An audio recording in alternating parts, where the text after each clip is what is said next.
Ce que je voudrais dire, c'est, je vais vous donner mon regard, ma version, même si les mots sont parfois différents de ceux d'Éric. Comme par exemple, je viens d'entendre la définition de la vie, de la survie. Pour moi, c'est exactement le contraire. Donc ça revient au même. Pour moi, on passe de la survie, c'est-à-dire je suis en survivance, c'est-à-dire je subis la vie, à la vie qui est je vis à partir de moi et de mes valeurs, de ma puissance. Alors, la première chose que j'avais envie de partager, c'est ce que signifie la joie pour moi. La joie, pour moi, ça rejoint un peu certaines spiritualités, c'est être soi-même. Et pour moi, on ne peut pas ne pas être soi-même. La seule erreur que souvent nous faisons, c'est de croire que nous sommes notre personnalité, c'est-à-dire notre histoire, c'est-à-dire l'héritage dont on a bénéficié dans notre histoire. Or, ce que nous sommes vraiment, c'est la joie en réalité. Nous sommes joyeux naturellement. Mais nous avons tellement reçu de conditionnements culturels, sociaux, politiques, que nous nous sommes perdus. Voilà l'idée, le message que j'ai envie de vous donner. Ensuite, ce que je vous invite à faire, et là c'est à vous que je parle directement, c'est de vraiment être attentive et attentif à vos émotions pendant que vous allez m'écouter. Parce que pour moi, c'est la réponse qui va faire que vous êtes dans la joie ou pas. C'est ensuite inviter le mental à rester en observation. Pas à le nier, attention, mais à le laisser de côté. Il a son mot à dire, mais c'est important que ce soit vous qui prenez les initiatives de votre vie. Et enfin, et de cette séance. Et enfin, tout ça pour vivre, bien sûr, une expérience de valeur, ce que j'appelle une expérience de valeur. Alors, désolé pour le bruit, mais c'est pas terrible. Et pour moi, une expérience de valeur, donc on va le voir, hein, c'est une expérience de joie, évidemment. Et cette joie, elle est là, maintenant. C'est-à-dire que je vous invite à sentir cette joie le plus possible, parce que si vous êtes là, c'est pas pour rien. C'est de répondre à ce qui est important pour vous dans vos valeurs. Et pour ça, la question que je vous invite à vous poser, mais très rapidement, parce qu'on a une demi-heure en tout, c'est mon enjeu par rapport à la joie. Quel est mon enjeu par rapport à la joie? Qu'est-ce qui m'empêche aujourd'hui d'être et de vivre cette joie pleinement dans mon quotidien? Qu'est-ce qui fait que je m'en veux? Qu'est-ce qui fait que je ne suis pas bien avec moi-même? Qu'est-ce qui fait que je ne suis pas authentique? Et de regarder comment je peux vivre cette joie dans mon quotidien. Comme on disait tout à l'heure, dans l'instant présent. Alors ça, on répète souvent, mais on ne sait pas trop ce que ça veut dire.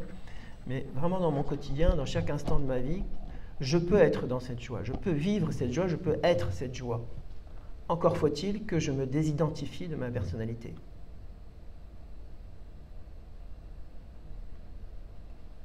Donc je vous laisse juste 30 secondes pour réfléchir à quel est mon rapport à la joie et comment je peux vivre cette joie dans mon quotidien.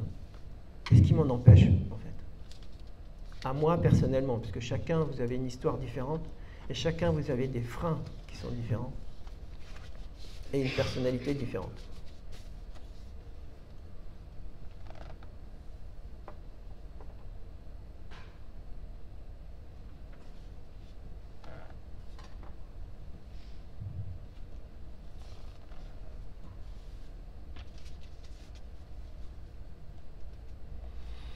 Voilà, et puis restez connecté à ça. On va aller vite, hein, mais alors juste quelques mots sur mon parcours. Enfin, je ne vais pas en parler, je vous laisse lire, du coup. Ce sera plus simple pour ceux qui ne me connaissent pas.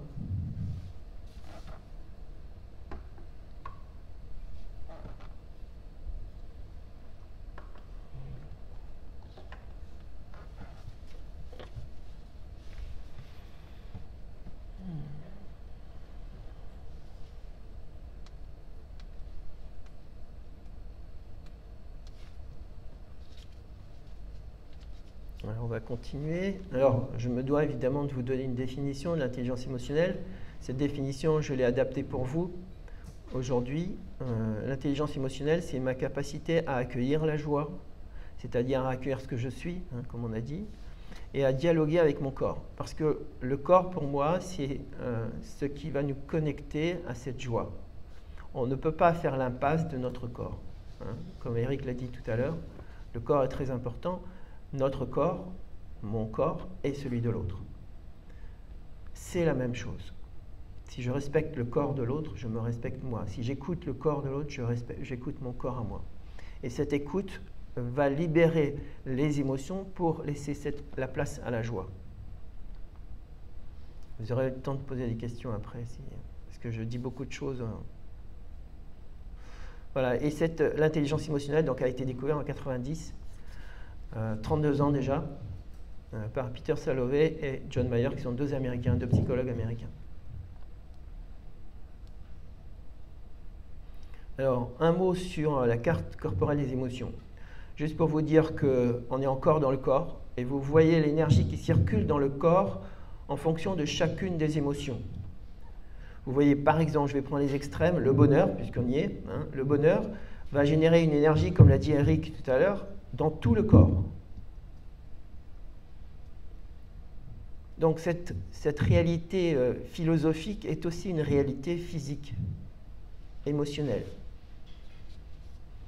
Et à l'inverse, vous voyez bien qu'à l'inverse, il y a la neutralité entre les deux qui est toute noire, donc il n'y a pas d'énergie froide ou d'énergie chaude. À l'inverse, on a la dépression, où on a les bras et les jambes qui sont froids. Donc on voit très bien comment le corps traduit chacune de nos émotions.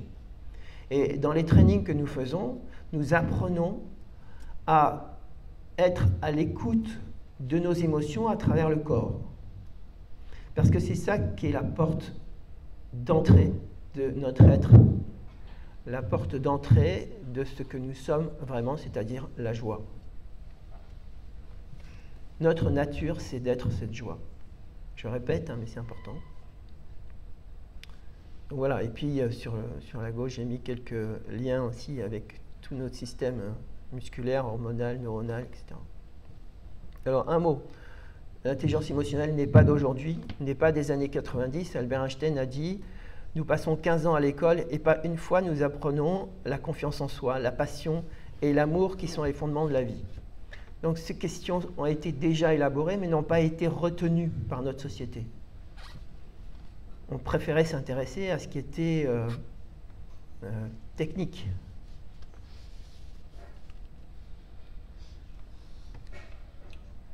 Ce que nous savons aussi, c'est depuis 26 ans, c'est que 2/3 des résultats d'un professionnel sont dus à ses compétences émotionnelles. 2/3 de ces résultats. C'est une induction de ce qu'a dit précisément Daniel Goleman, qui disait 2/3 des résultats d'une entreprise sont dus aux compétences émotionnelles des managers. Donc j'ai fait une translation sur l'individu, le professionnel, mais ce n'est pas que le professionnel, évidemment. Dans notre vie intime, c'est exactement la même chose. Mais quand je parle d'efficacité, bien sûr, ou de résultat, je ne parle pas de résultat au sens où on l'entend souvent, je parle de résultat au sens où on est soi-même, on est vrai, on est authentique, simple, naturel. Et ça, il y a 26 ans. Il y a 20 ans, il y a un philosophe, un scientifique qui s'appelle Antonio Damasio, que vous connaissez peut-être, qui a dit « Le cerveau limbique est le cerveau des cerveaux ». Alors, juste une explication, ça veut dire quoi? Ça veut dire que c'est notre cerveau émotionnel qui décide de tout dans notre vie. Chaque décision, nous croyons la prendre rationnellement, mais ce n'est pas vrai. C'est notre cerveau limbique qui décide à notre place, en dernier ressort. Et ça, c'est une découverte majeure du XXe siècle. Alors un mot avec pourquoi cette conférence, pourquoi l'intelligence émotionnelle. Je ne pouvais pas ne pas parler des HPE. Qui a entendu parler des HPE? Merci. Alors les HPE, c'est les hauts potentiels émotionnels. Depuis quelques années, on s'intéresse beaucoup à ces hauts potentiels. Et j'ai retenu une chose qui me paraît intéressante en intelligence émotionnelle, c'est que si nous développons une société avec des personnes qui ont une intelligence émotionnelle développée, nous arrivons à 6 caractéristiques importantes que j'ai retenues, j'ai sélectionnées pour vous. La première caractéristique, ce sont des personnes qui vont être authentiques. Les personnes qui ne sont pas authentiques n'ont pas une intelligence émotionnelle développée. Donc, imaginez ce que ça représenterait si on développait cette intelligence. La deuxième caractéristique des hauts potentiels, c'est l'empathie. Cette capacité à ressentir pour l'autre, avec l'autre. La troisième, c'est la résilience. C'est notre capacité à utiliser les situations de crise pour rebondir, pour grandir, pour évoluer. Quatrième, aider les autres. Imaginez une société où il y a de la coopération et non pas de la compétition. Ça change tout. Ensuite, écoute active, on s'en doute. Et enfin, curiosité. Ce sont des personnes, les hauts potentiels émotionnels sont des personnes curieuses. Et tout ça amenant à la joie, évidemment. Puisque imaginez que vous viviez avec des personnes authentiques, empathiques, résilientes, qui vous aident, qui ont une écoute active et qui sont curieuses de vous, ben, ça change tout dans la relation.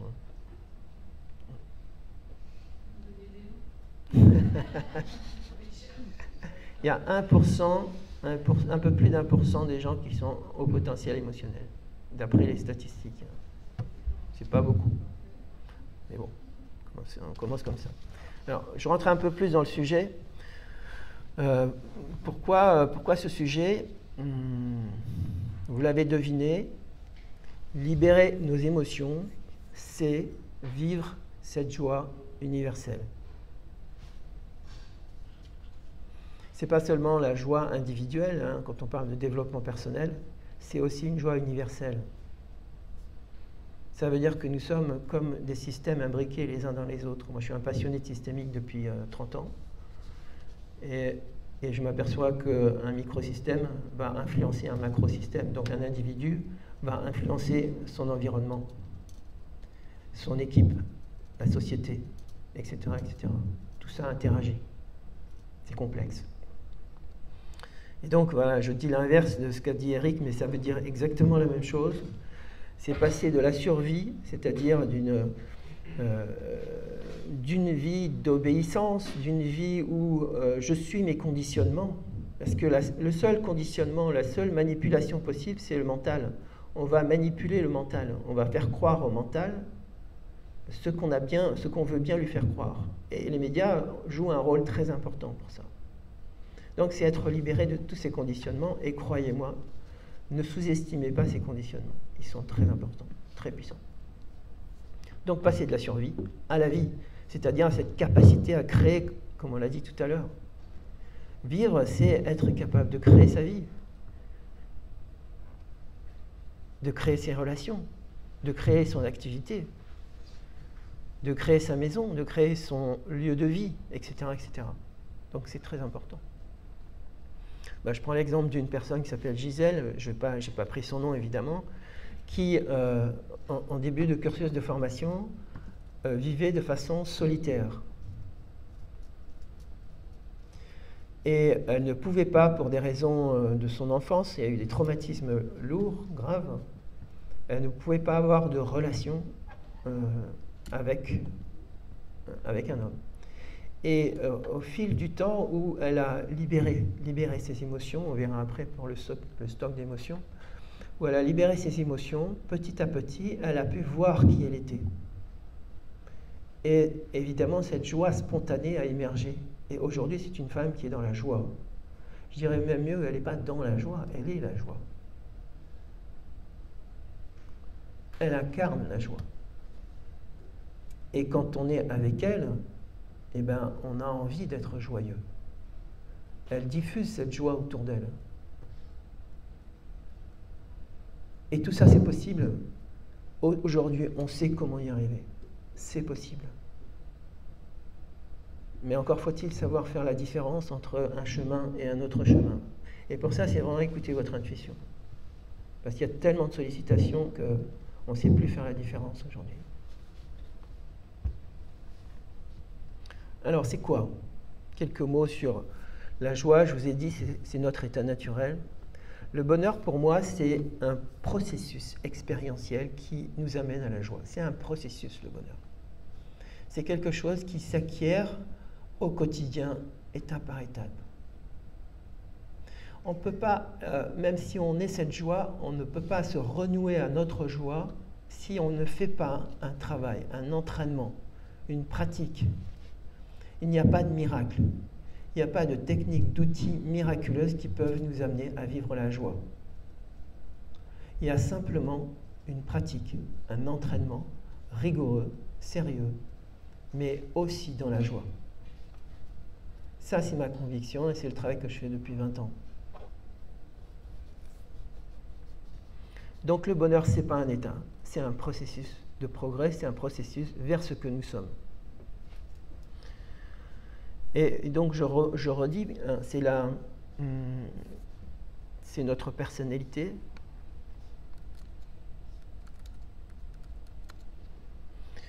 C'est le travail de détachement de notre personnalité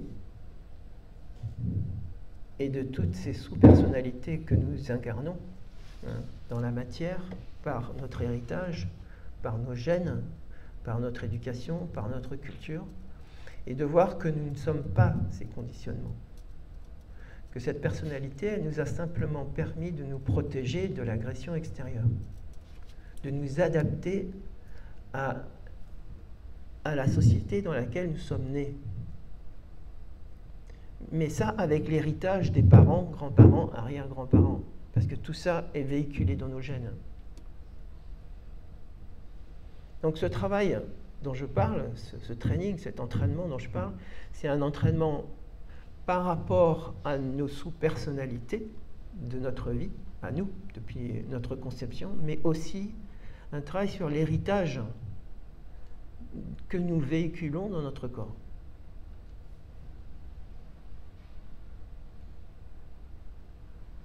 Et ça peut se faire simplement, juste en faisant confiance à cette intelligence qui est pour moi vraiment un cadeau que nous ont fait ces spécialistes de l'intelligence émotionnelle. Parce qu'ils ont mis le doigt dessus, comme Freud a mis le doigt sur la psychanalyse. Aujourd'hui, développer notre intelligence émotionnelle, pour moi, c'est vraiment la réponse, une réponse individuelle à notre croissance, notre épanouissement, mais c'est aussi la réponse sociale à ce que nous traversons depuis quelques années.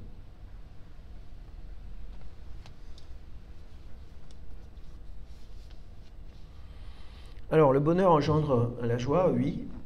Un mot sur les stocks d'émotions. J'aime bien faire dans les entraînements, pendant les fondamentaux, qui est le premier training en intelligence émotionnelle, parler du stock d'émotions. C'est une notion qui est très simple, que j'ai appris en théorie des systèmes, parce que je suis ingénieur au départ. Et ce stock d'émotions, c'est quoi? En fait, nous avons tous un stock d'émotions que nous portons dans nos cellules. Ce stock d'émotions ne demande qu'à être libéré.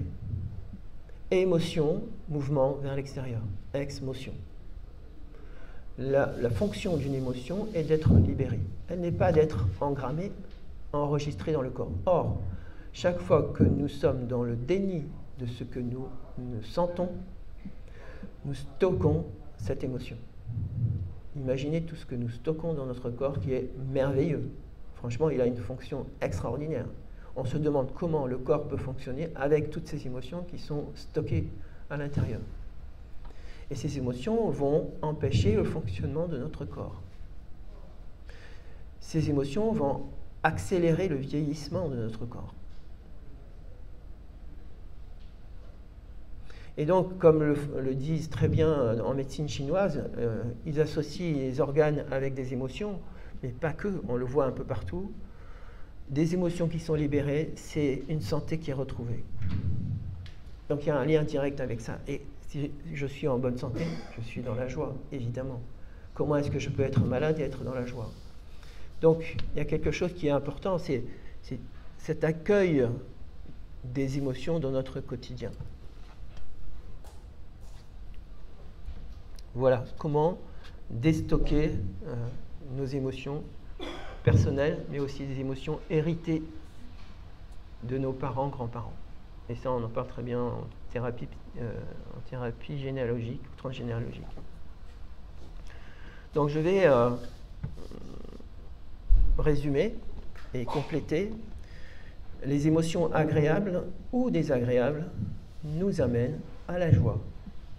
Alors ça peut paraître curieux au premier abord, mais oui, vivre le désir, le plaisir, l'amour, au sens où on l'entend, bien sûr, hein, pas au sens de passionnel, de dépendance affective, mais au sens de Spinoza, quand il parle du désir, le plaisir au sens où je suis libre de mon plaisir et pas où je dépends de mon plaisir.